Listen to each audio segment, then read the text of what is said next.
So now that the 2026 World Cup is finally over, I've been seeing one question pop up over and over again. Fame, who are you rooting for?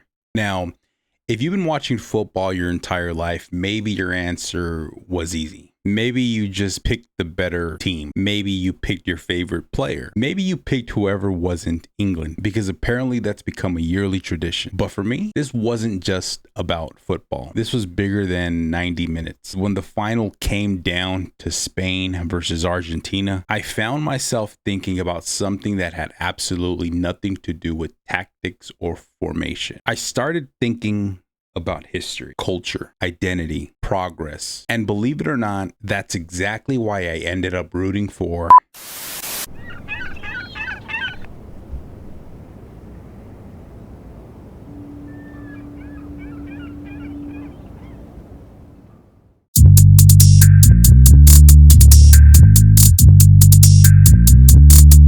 I'm sick of all the rah rah rah.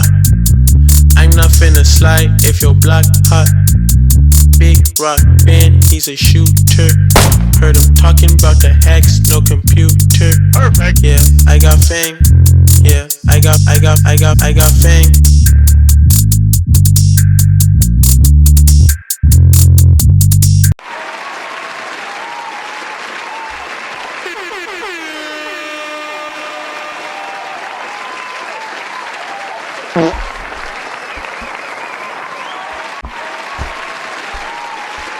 What it do, Fame family? What it do? It's your boy, iGotFame, and today we're back with another one. Now look, right off the bat, if y'all didn't know, I'm very much a Mexican. I have roots from Indigenous Mayan. There's some Afro-Latino there. Very proud of culture. Can't deny the colonization that happened to my people and to many of people, specifically from the Spanish. So trust me, I know exactly what Spain represents historically. Christopher Columbus, the conquest of Americas, the destruction of indigenous civilizations, forced conversions, the loss of language, the loss of culture, entire empires erased from history. That's not something I just read in school. That's a part of my family's story. There are traditions, words, and pieces of indigenous heritage that never made it to me because colonization interrupted that chain. So no, I'm not pretending Spain gets a free pass here. Not at all. But when it came down to choosing a team, here's where my thinking changed a bit, because countries aren't frozen in time. If that were true, then Germany would only be judged by World War II. Japan would only be judged by imperial expansion.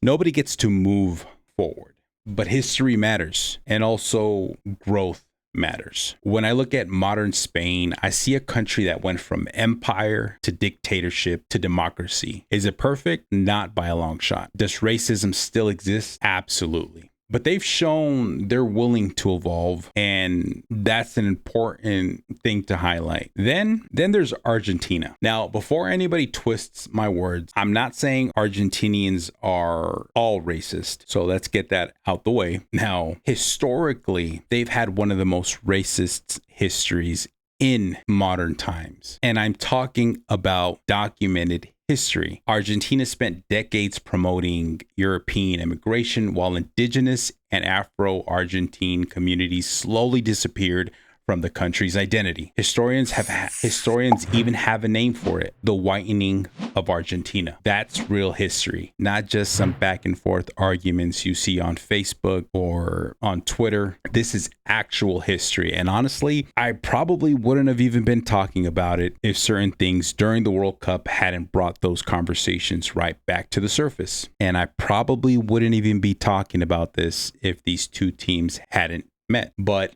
during the tournament, we all saw the controversy involving I Show Speed. Some Argentina supporters were making animal noises towards him. And before anybody says that was only a few fans,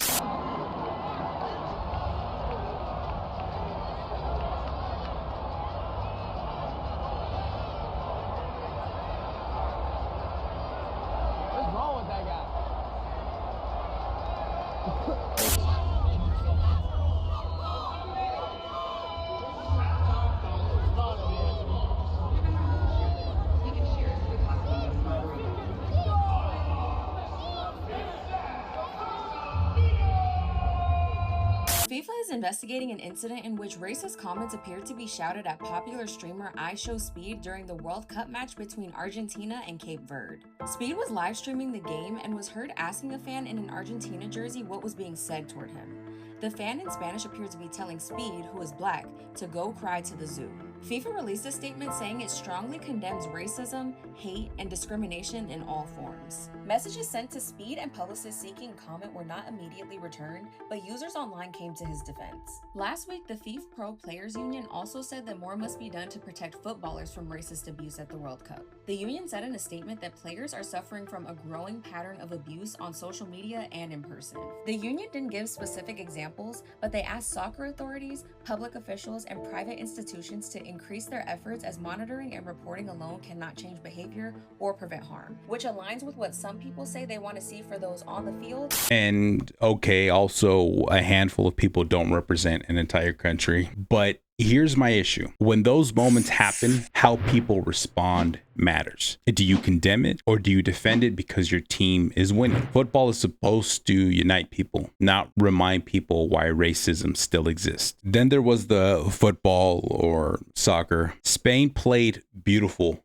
football, disciplined, technical, creative, and Argentina, despite having Messi, one of the second best players in the whole world. But throughout the tournament, there were constant controversies about gamemanship, time wasting, diving, and pushing every gray area imaginable. Now, I get it. That's part of football, soccer. But personally, I respect teams that let their game do the talking. But I do want to go back to this history lesson because this is where things go back to, getting very uncomfortable. Because a lot of people look at Argentina today and say, man, why does Argentina look much more European than the rest of Latin America? And as I did some research, that actually wasn't an accident. That was almost like it was policy. And back in the late 1800s, Argentina's political elite believed the country would become richer, more civilized, and more modern. It became more European. So what exactly did they do? They opened the doors to millions of immigrants from Italy, Spain, Germany, France, which sounds oddly familiar. And they opened their doors to other parts of Europe. Now, on paper, immigration sounds like a normal thing. But here's what often gets left out of the conversation. The goal wasn't just to bring in workers. Many of the country's leaders openly talked about improving the race. Again, this was written, improving the race, by doing so through European immigration. And that's not some conspiracy theory. You can look it up yourself. That's history. It was part of nation building project rooted in ideas that today we'd recognize as scientific racism and eugenics. And while millions of Europeans were arriving, something else was happening. The Argentine government launched military campaigns against indigenous nations. One of the biggest was called the Conquest of the Desert in the late 1870s. Now, depending on which historian you ask, it's described as either a military campaign or outright ethnic cleansing. Thousands of indigenous people were killed. Many others were displaced from their ancestral lands. Entire communities lost their home, their culture, and their way of life. The land they once occupied, it was redistributed to wealthy landowners and settlers. Again, this sounds familiar. And it sounds familiar because unfortunately, that's a story we've seen play out all across the Americas. And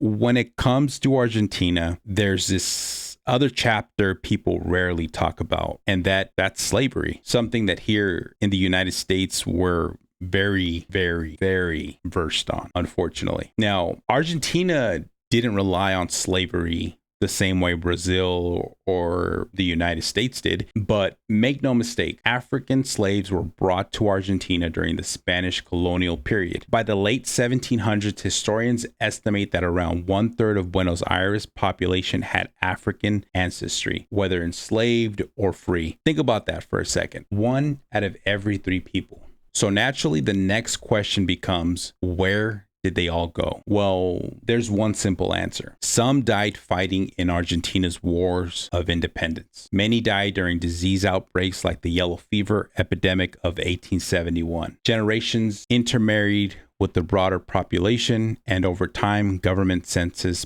practices and the national narrative increasingly stopped recognizing Afro-Argentines as a distinct community. So by the 20th century, people started repeating the myth of Argentina didn't have black people, not because they never existed, but because history slowly erased them from the national story. Now, before somebody clips this video and says, Fame is calling Argentinians racist, stop it. That's not what I'm saying. Although it's not hard to see. Never mind. Look, I'm talking about documented history. The same way I criticize Spain for colonization, the same way I criticize America for slavery, the same way I criticize Mexico for how indigenous communities have been treated in the past, I'm applying the same standard across the board. Every country has chapters they'd rather skip over. The difference is, are we willing to acknowledge them, or are we pretending they never happened? Because history doesn't disappear just because it makes us uncomfortable. It truly does wait until somebody is willing to have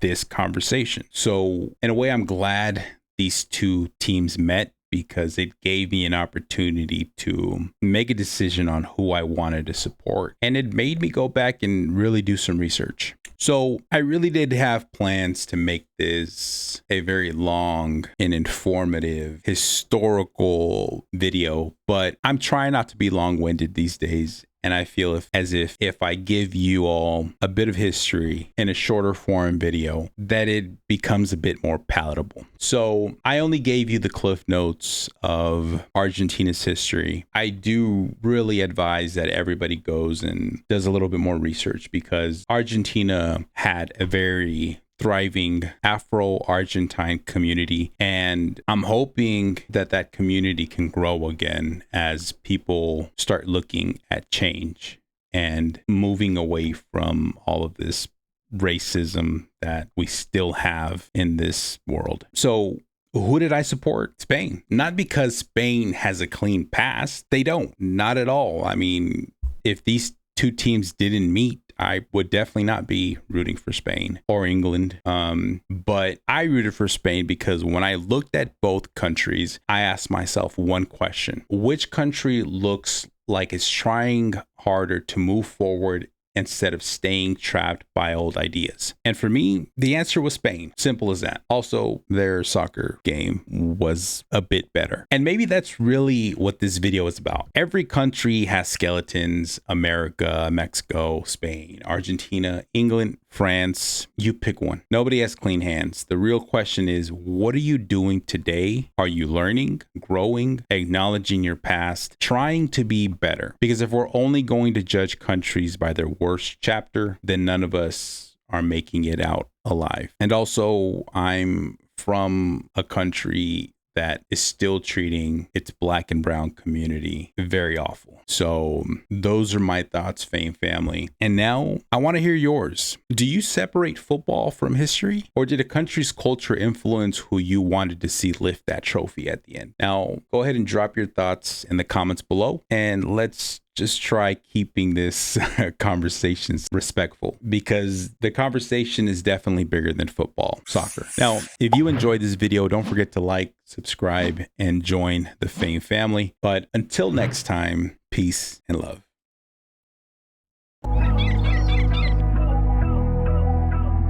I got loyalty, got royalty inside my DNA. Cocaine quarter piece, got war and peace inside my DNA. I got power, poison, pain, and joy inside my DNA. I got hustle, though, ambition, flow inside my DNA. I was born like this and sworn like this, immaculate conception. I transform like this, perform like this, wish out you a new weapon. I don't contemplate, I meditate, then off your fucking head. This that put the kids to bed. This that I got